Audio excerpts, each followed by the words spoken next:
Okay, let's unpack this. Have you ever felt that invisible weight, that pressure, not from physical barriers, but from, the unwritten rules, the unspoken expectations, or maybe a system that seems to dictate every move you make? It's that feeling, isn't it? Your individual spirit just yearning to burst forth, to break free from a mold that wasn't quite made for you. Today, we are embarking on a truly powerful deep dive into that very sensation, exploring its profound impact through, well, a cinematic masterpiece. The 1975 film One Flew Over the Cuckoo's Nest, and everything we're about to explore, every insight, every surprising fact, it comes directly from the curated source material we've put together for you. This isn't just us retelling the story, it's really an extraction, getting to the most potent knowledge inside this landmark film. That's exactly right. Our mission today really is to distill the most important nuggets of knowledge and insight from this extraordinary narrative. Think of it as a shortcut, maybe, to getting intimately familiar with this cinematic landmark and its enduring, profound themes. Because at its core, One Flew Over the Cuckoo's Nest forces us to confront a vital, deeply human question. What does it genuinely mean to be free? And maybe even more critically, what happens when an individual spirit, vibrant and uncontainable, collides head-on with oppressive institutional control? It's a story that, despite its specific setting and time, just resonates far beyond its immediate confines. It speaks to these universal struggles for autonomy and dignity. And that universality, I think, is precisely why it remains so potent, so relevant even now. So let's begin by setting the stage for this unforgettable story. The film, brilliantly directed by Milos Forman, and what a visionary he was. It draws its immense power from the equally compelling novel by Ken Kesey, and it drops us right into the heart of the 1960s. Now, that decade, as we often reflect, it was a real cauldron of social upheaval, wasn't it? Oh, definitely. Ripe with countercultural movements, a fervent desire to challenge norms, and, well, a collective yearning to break free from established conventions. This historical context, it isn't just wallpaper. It provides this subtle yet potent resonance for the themes the film so unflinchingly explores. It really does. And the setting itself is incredibly specific. And from the very first frame, it immediately sets a chilling, confined tone. A psychiatric hospital nestled away in Oregon. And right from the outset, the film introduces us to these overarching, timeless themes. The raw struggle for freedom, the fundamental assertion of individuality against conformity, and the often insidious, subtle nature of institutional oppression that can just chip away at the human spirit. And the choice of a psychiatric hospital, it's not just a convenient location, is it? It feels like a deliberate amplification of these themes. It absolutely is. It intensifies their exploration in a way few other settings really could. This environment immediately blurs the lines between what society perceives as sanity and madness. The film daringly asks us, who truly holds the power to determine who is sane enough to be granted freedom and who is mad enough to be, irrevocably confined? And it goes beyond just who defines it, doesn't it? It suggests maybe the real madness isn't in the individuals. Exactly. The film subtly argues that perhaps true madness might not reside in individual eccentricity or a diagnosable condition, but rather in the rigid, dehumanizing control exerted by those in power. It forces us to question if the sane system itself can harbor a form of institutional pathology, subtly eroding the very humanity it claims to protect. That's a powerful point. The institution as a crucible of control. Right. A place theoretically meant for healing and restoration is subtly transformed. It becomes this chilling microcosm for larger societal structures. Here, freedom and confinement aren't just physical states, defined by locked doors or barred windows, but deeply psychological ones. Internal cages built of fear and dependency. And speaking of blurring lines and cages, our protagonist certainly arrives blurring a few of his own, and not by accident, into this meticulously maintained, unsettling quiet, into this world where the distinctions between sanity and control are already so fluid, bursts Randle Patrick McMurphy. Yes. Brought to life, Unforgettable Life by Jack Nicholson. He's not just a new patient, he's like a seismic event, isn't he? A wild card thrown into a precisely ordered deck. Definitely. And his motivation for being there, it isn't illness, it isn't seeking help, it's pure, audacious mischief and a calculated gamble. Right. He's serving time for statutory rape, a serious charge, no doubt. But he deliberately pretends to be insane, performing this, theatrical display of erratic behavior, specifically to avoid the grueling, back-breaking labor of a prison work farm. He figures, probably with a rogue's grin, that a mental hospital will be an easier ride, a place to kick back, play cards, escape real work. And what's so fascinating and immediately ironic is that McMurphy in this quest for an easier ride, is actually seeking freedom from one institution, the explicit concrete walls of a prison, only to find himself In something in worse. something he quickly realizes is even more insidious, more pervasive. He arrives with this boisterous, fun-loving, utterly uncontainable nature, a loud, colorful splash of defiance, and it's immediately, jarringly at odds with the sterile, quiet, deeply controlled atmosphere of the ward. You can feel that clash instantly. Yeah, his very presence is a disruption, a raucous note in a meticulously composed silence. He thought he was escaping visible chains, only to find himself in a far more subtle cage of suffocating routine and psychological suppression. The prison walls were tangible. Here the walls are in the minds of the patients, reinforced by the system itself. And who is the meticulous architect of that psychological cage? The formidable, unyielding Nurse Mildred Ratched. Ah, yes, Louise Fletcher's performance. Yeah. Chilling. Chilling is the word. Portrayed with this quiet precision, she is not a screaming tyrant, not some cartoonishly evil figure relying on overt cruelty. No, her modus operandi is far more terrifyingly effective, precisely because of its calm subtlety. Exactly. She's outwardly serene, almost beatific, yet utterly tyrannical. She maintains order not through brute physical force, but through these methods so subtle they're devastating. Relentless manipulation. Soul-crushing routine. And psychological control that systematically just chips away at the very spirit of the patients. So when McMurphy arrives, her authority is completely unchallenged, a silent, pervasive force. Absolutely. Most patients are subdued, utterly fearful, or emotionally broken, almost catatonic, having long since surrendered their will. It's the perfect storm brewing. This is the meticulously prepared stage upon which McMurphy's explosive disruption is about to be unleashed. And that quiet, almost clinical sadism, that's what makes Ratched's tyranny so uniquely chilling, I think. There's no overt physical cruelty, no shouting, no obvious signs of abuse.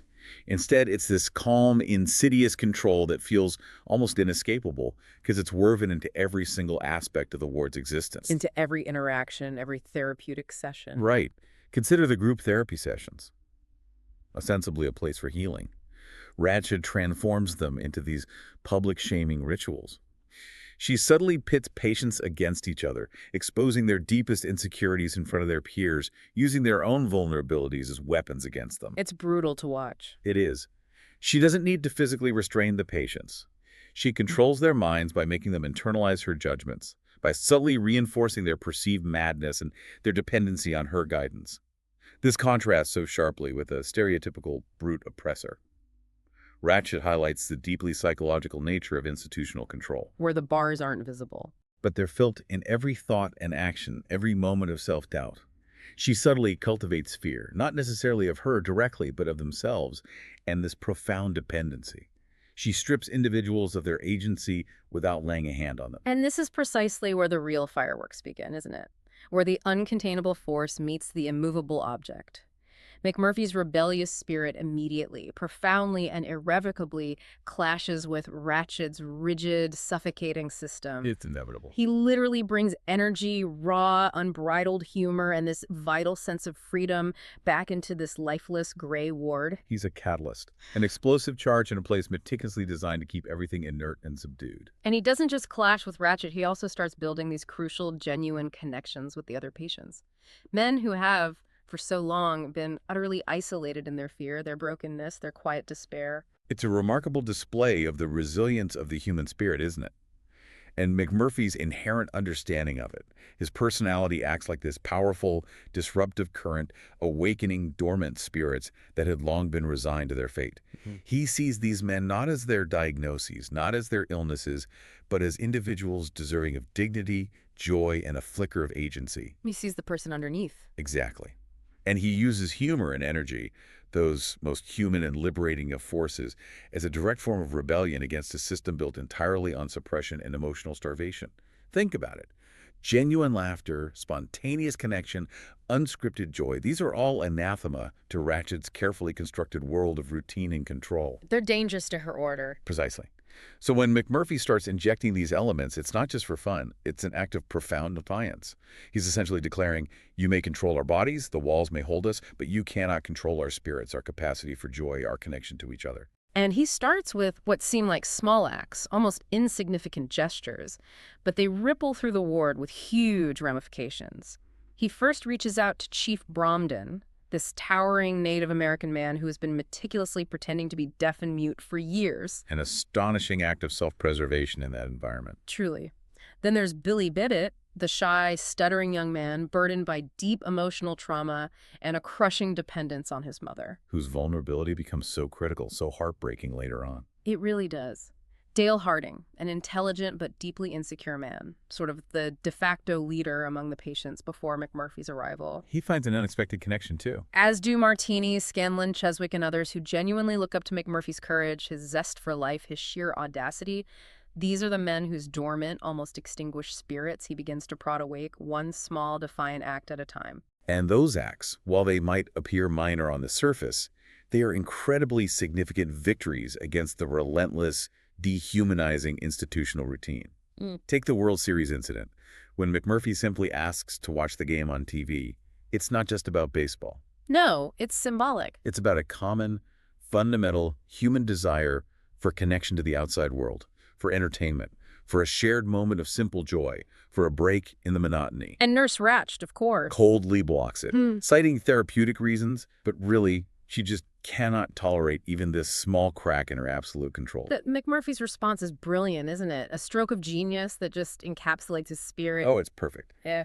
He stages a pretend baseball game, vividly narrating every play, encouraging the patients to cheer for an imaginary game unfolding on a blank TV screen. Oh, that scene is utterly iconic. It's one of those moments that really, really sticks with you. It absolutely is, and it works. It doesn't just boost morale, it's a revelation for them. It proves to the patients that even when physical freedom is denied, even when the immediate reality is bleak, collective imagination, shared human connection, and a refusal to conform can be this powerful tool against control. It shows them their minds are still their own. Their capacity for joy and connection, yes. Yeah. Those are still their own sovereign spaces. And beyond the baseball, he organizes illicit card games, fosters genuine camaraderie, and relentlessly teaches them, or tries to teach them, to stand up for themselves, to reclaim some semblance of agency in their utterly controlled lives. He's chipping away at the psychological cage. Exactly. Not just the physical one, demonstrating that the real prison is often in the mind. These small, defiant victories, these moments of rekindled spirit, they build towards something truly monumental in the film. One of the most liberating, triumphant, and ultimately heartbreaking sequences you'll ever witness. It's the fishing trip. Ah, the fishing trip. Yes. McMurphy, in this bold, impulsive move that just shocks everyone, manages to steal a hospital bus. Just commandeers it. Right. With a twinkle in his eye, he gathers a small group of patients, including Chief Bromden, Billy, and others, and takes them, quite literally, out into the real world, beyond the walls. They go fishing. It's an act of pure, unadulterated freedom. And the symbolic weight of physically breaking out, even just for a day. It cannot be overstated for these men. For many of them, confined for years, maybe decades, this is more than just a bus ride or a day out. It's a journey back to humanity, a re-entry into the world they've been told they can no longer navigate. Exposure to the real world, the ocean, the sun. The salty air, the simple act of casting a line and feeling a tug it, begins to redefine sanity and freedom for them. It strips away the sterile, controlled environment of the ward and replaces it with the unpredictable, vibrant, chaotic beauty of life itself. And their dignity seems restored somehow through just being men fishing. Yes. Dignity is restored not through therapy sessions, but through these simple, fundamental human experiences. They are not patients or invalids on that boat. They are men enjoying a fundamental human right to experience the world, to feel the thrill of a catch, to be seen as whole. It's a moment of profound rehumanization, a stark reminder of what has been denied to them inside those walls. But of course, this kind of explosive disruption, this intoxicating taste of true freedom, it cannot go unchallenged by a system built on total control like Ratched's. No, the backlash is inevitable. As McMurphy continues to relentlessly challenge her authority, the tensions inevitably escalate. They reach this critical point. And this is where a truly profound discovery is made, not just by McMurphy, but by us, the viewers, and maybe more importantly, by the other patients. The ones who have been perhaps unwitting participants in their own confinement. Right. McMurphy urges them to question their treatment, to really think deeply about their situation, look beyond the day-to-day. And in doing so, he uncovers this shocking, almost unbelievable truth. Many of them, a significant number, are in the hospital voluntarily. Voluntarily. It hits you, doesn't it? It really does. They are technically legally free to leave at any time. But they are too afraid, too deeply institutionalized, too broken by years of psychological conditioning, Or maybe too comfortable in a strange way. or perhaps too comfortable in the perceived safety of their confinement to actually walk out the door and reclaim their lives. That is truly a crucial aha moment in the film. It is. And the implications of voluntary imprisonment are chilling and deeply unsettling. It reveals that the institution, despite its overt oppression and dehumanizing routines, can paradoxically become this bizarre, perverse comfort zone. Right. Fear becomes the real cage. Fear, whether it's fear of the unknown outside, fear of responsibility, or fear of their own perceived madness, can become a stronger, more impenetrable cage than any steel bars. These patients have internalized the rules, the control, the judgment of the institution to such an extent that they have essentially become their own wardens. They've forgotten how to be free. Or perhaps, and this is a crucial distinction, they fear the daunting, unstructured freedom of the outside world more than they fear the oppressive but predictable safety of the inside. And this knowledge, this realization, it doesn't deter McMurphy, does it? No, quite the opposite. Okay. It actually fuels his determination to free them mentally and emotionally, not just physically. He understands now that the real chains are in their minds, and he becomes even more resolved to shatter those invisible psychological bonds. He sees their potential, their inherent humanity, even when they cannot see it in themselves. And Ratched, seeing her carefully constructed world crumbling, seeing the patients awaken, she retaliates. Oh, she does, with brutal, precise, and utterly calculated power. She doesn't lash out wildly. She targets vulnerabilities with surgical precision. And we see this acutely, heartbreakingly, in the tragic fate of Billy Bibbit. Billy. Yeah. McMurphy, in an attempt to truly celebrate life, push the boundaries, orchestrates that late-night party. Sneaking women into the ward, a moment of wild, rebellious abandon. And during this party, the shy, stuttering Billy, for perhaps the first time in his life, experiences a moment of genuine human connection. He expresses romantic interest in a woman, and later, in an act of incredible personal courage and burgeoning sexuality, sleeps with her.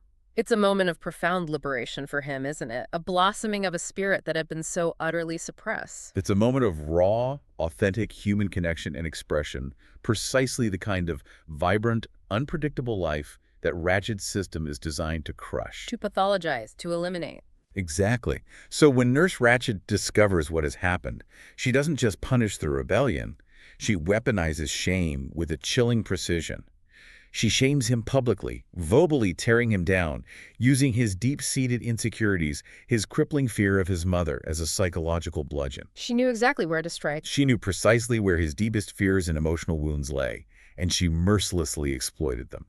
This incident demonstrates the utterly destructive power of shame and institutional control over personal freedom, particularly when it encroaches upon fundamental human needs like connection, intimacy, and sexual expression. And Billy, he can't handle it. No.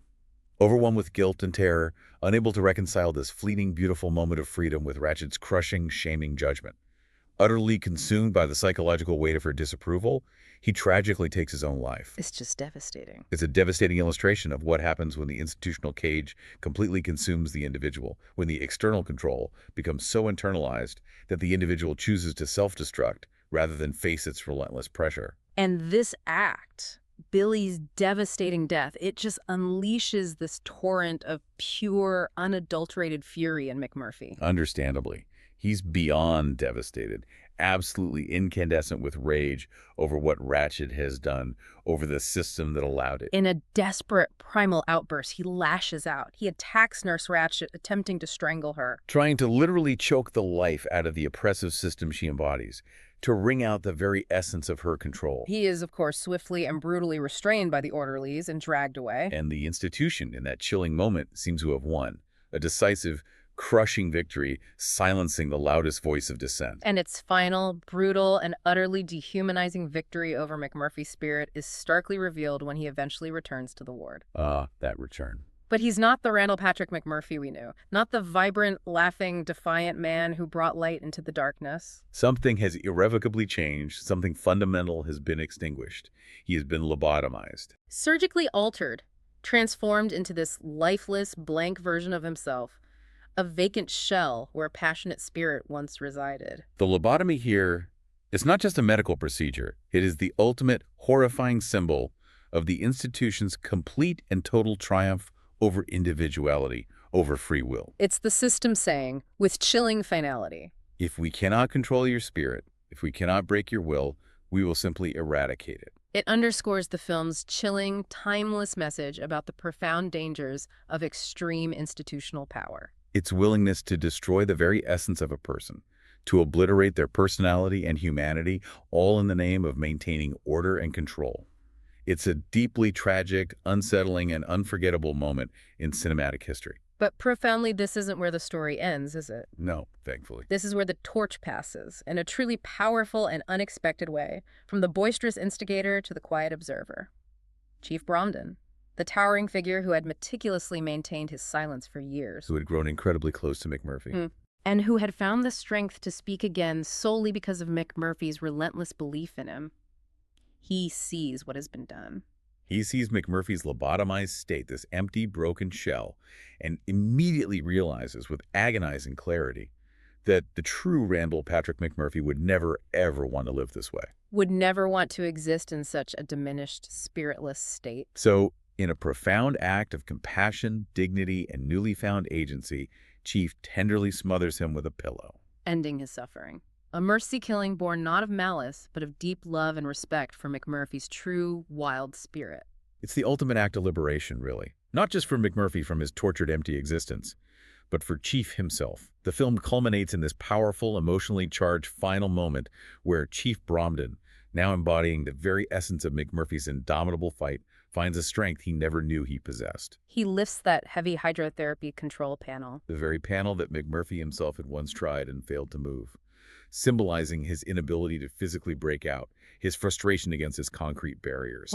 Chief, drawing on his newfound inner strength, a strength ignited by McMurphy's legacy, hurls it through a reinforced window. Shattering the glass, shattering the perceived barriers of his confinement. And escapes into the pre-dawn night, running toward freedom. Chief's ability to lift that immense panel, it symbolizes more than just physical strength, doesn't it? Oh, absolutely. It symbolizes his profound transformation, his spiritual and mental liberation. McMurphy didn't physically escape, but his spirit, his defiance, enabled someone else to. The legacy lives on. Exactly. Chief's escape is multi-layered. It's not just a physical breaking of bonds. It's a mental liberation from the very idea of confinement, from the self-imposed silence, from the fear that had been his cage for so long. He breaks free from the institutional mindset that had held him captive. And that profound transformation, that remarkable journey of several individuals within this confined world, it brings us back to the enduring themes that One Flew Over the Cuckoo's Nest so brilliantly, so unflinchingly explores. It really does. This film is, at its heart, a profound, timeless exploration of individuality versus institutional control. That central conflict that drives every single moment. It forces us to question what truly defines sanity and madness, especially within a system that wields the power to dictate those definitions. And ultimately, it's about the fundamental, often brutal human struggle for freedom, for inherent dignity, and for the preservation of the unique, unyielding human spirit against forces that seek to homogenize or extinguish it. And these things are absolutely timeless, aren't they? They resonate far beyond the specific setting of a 1960s psychiatric hospital. They reach right into our contemporary lives. Definitely. They challenge us to consider how power operates in our own societies, how conformity can be enforced, sometimes subtly, sometimes brutally, and what it truly means to live authentically, to retain your core self in a world that often demands adherence to its norms. It makes you examine your own life, really. It does. Where do we encounter these conflicts between our individual spirit and the systems or expectations around us, be they professional, social, or familial? What price are we willing to pay for our freedom and dignity, and what compromises do we make, perhaps unknowingly? Those are big questions. They are. The raw, compelling storytelling, the unforgettable, visceral performances, and the profound, uncomfortable questions it raises are precisely what make it so powerful and enduring. It's like a mirror held up to our own capacity for both oppression and liberation. And the film's impact was just undeniable, wasn't it? Leaving this indelible mark on cinematic history. Absolutely. One Flew Over the Cuckoo's Nest became an absolute cinematic landmark.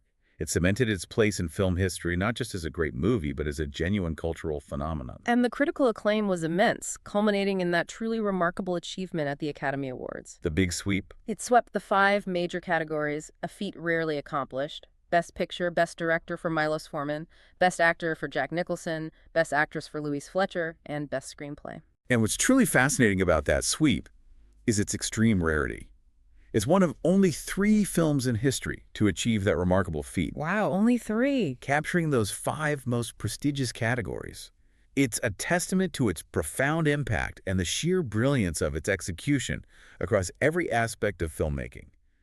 This speaks not just to the technical quality, but to the profound resonance of its story and its characters. It captured something about the time. It captured the zeitgeist of its time, definitely, a period of questioning authority, but its messages about freedom, control, the insidious nature of conformity, and the resilience of the human spirit ensure its relevance continues to this very day. It's not just a film. It's a cultural touchstone. It continues to provoke thought, inspire discussion, and compel us to look more closely at the unseen cages around us, perhaps even within us. So what does this all mean for us here and now? We've journeyed through this powerful narrative of rebellion, control, and ultimately liberation, albeit a complex and often tragic one. Very complex. We've seen how one man's audacious spirit could ignite a flickering flame of hope in others, and how even in the face of overwhelming institutional power, the human spirit can find a way to break free, sometimes at immense personal cost, but always leaving a legacy. And I think this deep dive into One Flew Over the Cuckoo's Nest really forces us to confront a vital, profoundly personal question. In our own lives, what institutions, and that could mean societal norms, ingrained personal fears, inherited expectations, or even our own unconscious habits and limiting beliefs, what institutions might we be voluntarily allowing to control our freedom and dim our individual spirit? That's a challenging thought. And maybe even more pointedly, what hydrotherapy panel might we be able to lift with newfound strength and throw through the window of our own limitations, shattering the glass of our self-imposed confinement? What cage, built not of visible bars but of internal fears or external expectations, are you ready to shatter in your own life? A compelling question to ponder long after our deep dive today. Thank you for joining us.